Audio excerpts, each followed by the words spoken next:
வணக்கம். இது ஃப்ரீடம் தமிழ். நான் விவேக். சித்தாந்தங்களை தாண்டி, கொள்கைகளை தாண்டி, அரசியல் நிலைப்பாடுகளை தாண்டி இந்த நடிகரா அந்த நடிகரா அப்படி எல்லாத்தையுமே கலைஞ்சு விஜயகாந்த் அப்படின்ற ஒரு ஒற்றை மனிதருக்காக உலகத்துல மூல முடுக்கில் இருக்கிற அனைத்து தமிழ் மக்களும் தங்களோட கண்ணீரை சிந்திருக்காங்க, தங்களோட இரங்கலை தெரிவிச்சிருக்காங்க.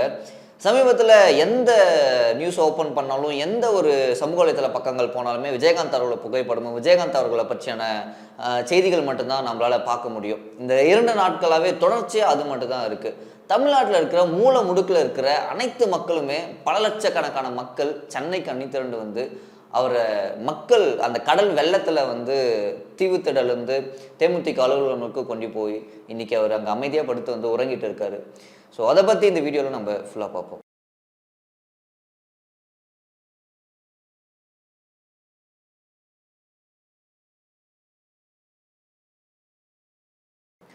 வாழ்ந்தா இப்படி வாழணும் அப்படின்ற மாதிரி விஜயகாந்த் அவர்களை தான் அனைத்து தமிழ் மக்களுமே ஒரு உதாரணமாக எடுத்து காட்டியிருக்காங்க.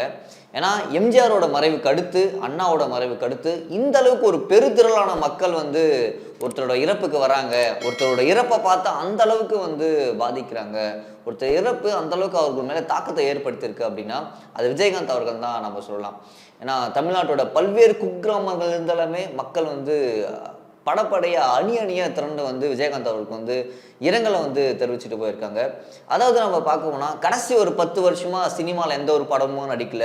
கடைசி ஒரு 5-6 வருடங்களா, ஒரு 7 இந்த வருடங்களா அவர் அரசியலில் அந்த அளவுக்கு எந்த ஒரு செயல்பாடுகளுமே இல்லை. உடல்நிலை குறைவு வந்து ஏற்பட்டது. கடைசி ஒரு 2-3 வருடங்களா ரொம்ப உடல்நிலை குறைவு ஏற்பட்டது. மேலும் கடைசி இந்த ஒரு 4-5 வருடங்களா எந்த ஒரு மேடை பேச்சும் இல்லை, மக்கள் சந்திப்பு இல்லை, யாருக்கூடையும் உறவாட முடியாது, யாருமே அவர் வந்து பார்க்கல, யாருமே போயிட்டு அவரையும் பார்க்க முடியல. அந்த அளவுக்கு ஒரு உடல்நல குறைவோடு இருந்தார். 2 தினங்களுக்கு முன்னாடி அவர் மறைஞ்சிட்டார் அப்படின்ற செய்தி கேட்ட உடனே ஒட்டுமொத்த தமிழகம் மட்டும் இல்லை, உலக மூல முடுக்கில் இருக்கிற அனைத்து தமிழ் மக்களும், இந்தியாவோட திரைப்படத்துறையில் இருக்கிற பல்வேறு பெரும் நடிகர்களும் அவருக்காக பல்வேறு இரங்கல் செய்தி வந்து தெரிவிக்கிறாங்க. எந்த வலைதள பக்கம் போனாலும், எந்த ஒரு சோஷியல் மீடியா பேஜ் போனாலுமே விஜயகாந்த் அவர்களோட புகைப்படமும் விஜயகாந்த் அவர்களை பற்றின செய்திகள் மட்டும்தான் இருக்குது. அந்த அளவுக்கு இந்த மனுஷன் வந்து என்னதான் பண்ணார் அப்படின்னு பார்த்தா எல்லாமே வாரி கொடுத்துருக்காரு. அவரோட வாழ்ந்த நாட்களில் இப்படி தான் வாழணும் அப்படின்ற மாதிரி ஒரு உதாரணத்தோட அந்த மனுஷன் வந்து மறைஞ்சு போயிருக்காருன்னே சொல்லலாம். ஏன்னா இப்போதான் நம்மளால பார்க்க முடியுது.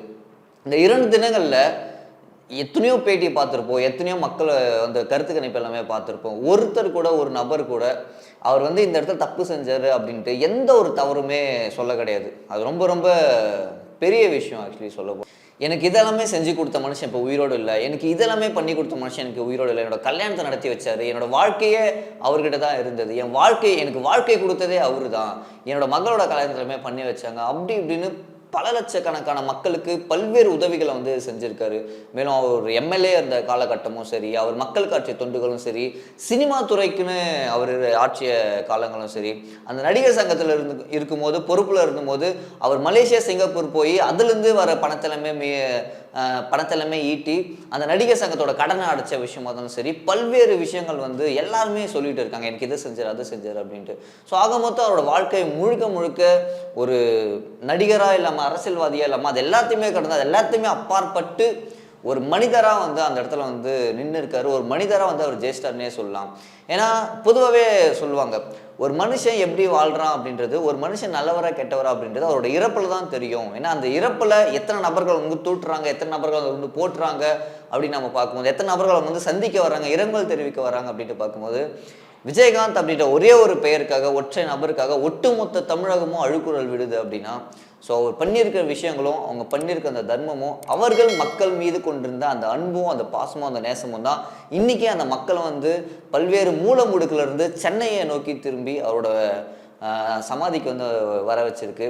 அவரை அலைக்கடலில், அதாவது மக்கள் வெள்ளத்தில் வந்து தீவுத்திடல் வந்து கோயம்பேடில் இருக்கிற அவரோட அலுவலகத்தை வரையும் கொண்டு வந்திருக்குன்னே சொல்லலாம். மேலும் குறிப்பாக எம்ஜிஆருக்கு அடுத்து இத்தனை லட்சக்கணக்கான மக்கள் இவருக்கு தான் வந்திருக்கதை நம்மளால் பார்க்கவே முடியும்.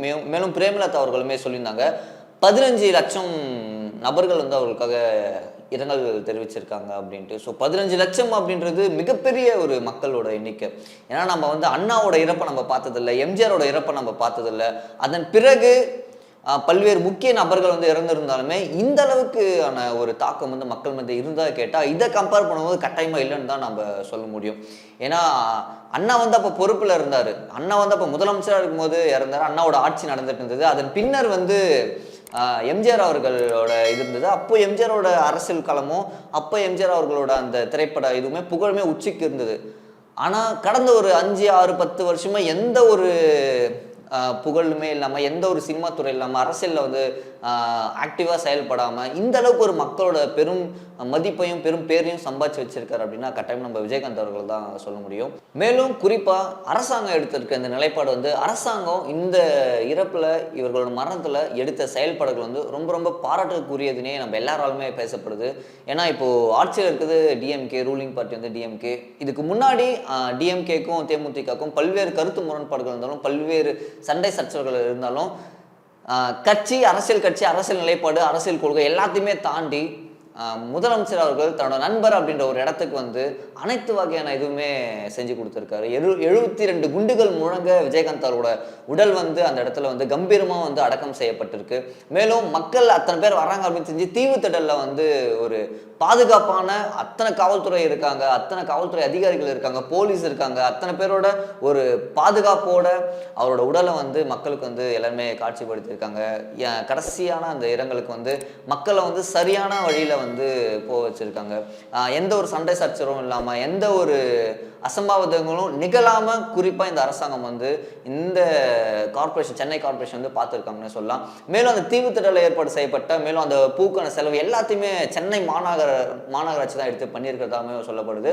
மேலும் தமிழக அரசாங்கமும் தமிழ்நாடோட காவல்துறையும் இதில் வந்து சிறப்பாக செயல்பட்டு இருக்காங்க. அவருக்கு வந்து பல்வேறு தரப்பினர் வந்து நன்றியும் தெரிவிச்சிருக்காங்க. அது மட்டும் இல்லாமல் பிரேமலதா அவர்களுமே அவருக்கு வந்து நன்றியுமே தெரிவிச்சிருக்காங்க. ஏன்னா நம்ம குறிப்பாக பார்க்க வேண்டியது என்ன அப்படின்னா, ஃபஸ்ட்டு ஹாஸ்பிட்டல் வந்து அவரோட வீட்டுக்கு வரும்போதே முதல் ஆளாகவே போயிட்டு பார்த்தது வந்து முதலமைச்சர் அவர்கள் தான். ஏன்னா ஹாஸ்பிட்டலில் அவர் டெத் ஆகிட்டான்னு தெரிய வருது. உடனடியாக அவரோட உடல் வந்து வீட்டுக்கு ஃபஸ்ட்டு போகுது. வீட்டுக்கு போய்ட்டு தான் ஆஃபீஸ் வருது. தன்னோட வீட்டுக்கு வந்த உடனே முதல் ஆளாக போயிட்டு பார்த்தவர் வந்து முதலமைச்சர் மு க ஸ்டாலின் அவர்கள் தான். ஸோ அந்த இடத்துல அவர் முதலமைச்சர் அப்படின்ற எல்லாத்தையும் தாண்டி, அது மட்டும் இல்லாமல் அவரோட கட்சியோட நிலைப்பாடுகள் தாண்டி, அரசியல் சார்ந்த இது தாண்டி, முன்னாடி இருக்கிற அந்த கருத்து வேறுபாடுகள் தாண்டி தன்னோட நண்பர் அப்படின்ற ஒரு அந்த ஒரு நிலையை வந்து இன்னும் ஸ்ட்ராங்காக வந்து நிரூபிச்சிருக்காருன்னே சொல்லலாம். மேலும் உடனடியாக அவருக்கு வந்து முழு அரசு மரியாதையோட அவரோட உடல் வந்து அடக்கம் செய்யப்படும் அப்படின்ட்டு ஒரு அறிக்கையுமே விடுறாரு. அது மட்டும் இல்லாமல் அவர் அரசியல் காலகட்டத்தில் பல்வேறு கருத்து முரண்பாடுகள் இருந்திருக்கும். அதிமுகவும் சரி, திமுகவும் சரி. ஏன்னா இன்னைக்கு அந்த 2011 இந்த காலகட்டங்களில் 2011, 15, 16 இந்த காலகட்டங்களில் வந்து திமுக அரசாங்கம் வந்து வடிவேல் அவர்களை வச்சு திமுக, அதாவது அப்போ இருந்த கருணாநிதி அவர்கள் வந்து வடிவேல் வச்சு இவரோட உடல் மொழியையும் இவரோட பாஷையையும் இவருடைய அந்த சொல்லாடல்களையும் பல்வேறு வகையில் வந்து கிண்டல் செஞ்சுட்டு இருந்தாங்க. பல்வேறு நபர்கள் வந்து ட்ரோல் பண்ணிட்டு இருந்தாங்க. மேலும் அதிமுக தரப்பில் போனால் அப்போ இருந்தால் எல்லாருக்குமே தெரியும், சட்டமன்றத்தில் நடந்த நிகழ்வு வந்து பெரும்படியாக பேசப்பட்டது. மேலும் ஜெயலலிதா அவர்கள் வந்து சொல்கிறாங்க, இனிமேல் உங்களோட அழிவுகளும் ஸ்டார்ட் ஆகிடுச்சு, குறித்து வச்சுக்கோங்க அப்படின்ட்டு.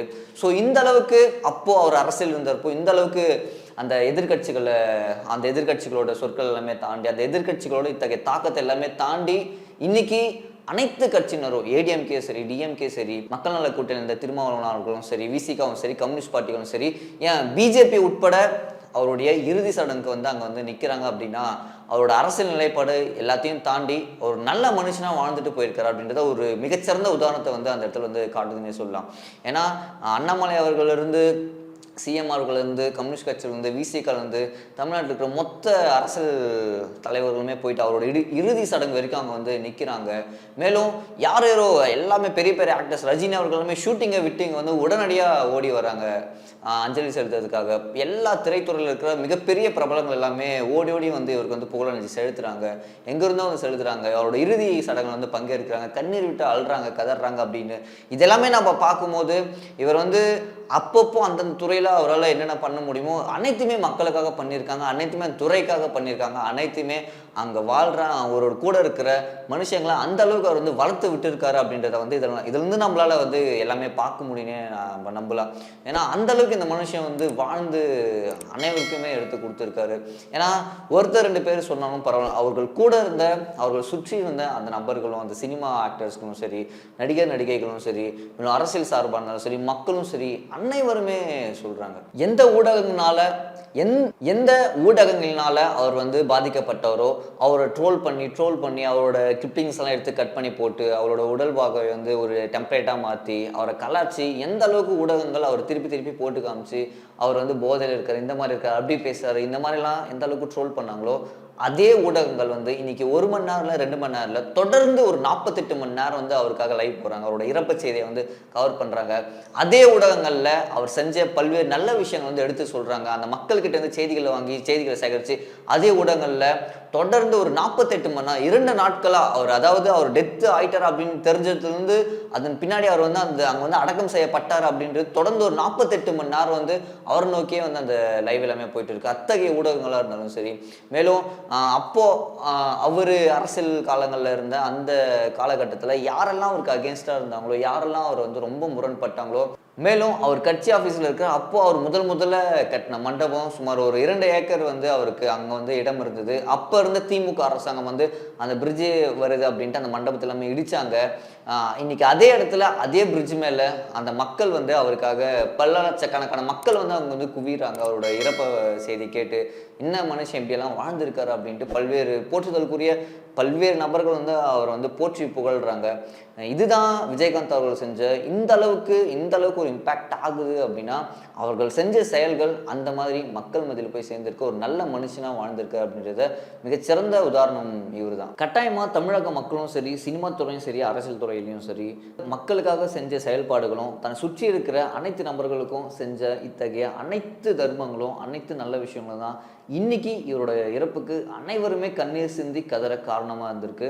மக்களோட இந்த செல்வாக்குலையும் மக்களோட பேரன்பாலையும் மக்களோட காதலாலையும் அவர் வந்து புதைக்கப்பட்டிருக்காருன்னு சொல்லலாம். இன்னும் பல்வேறு மக்களோட மனதிலையும் சரி, உலகத் தமிழர்களோட மனதிலையும் சரி, அனைவரோட மனதிலையும் வாழ்ந்து கொண்டே அவரோட அலுவலகத்தை வந்து அவர் அமைதியாக உறங்கிட்டு இருக்காருன்னு சொல்லலாம்.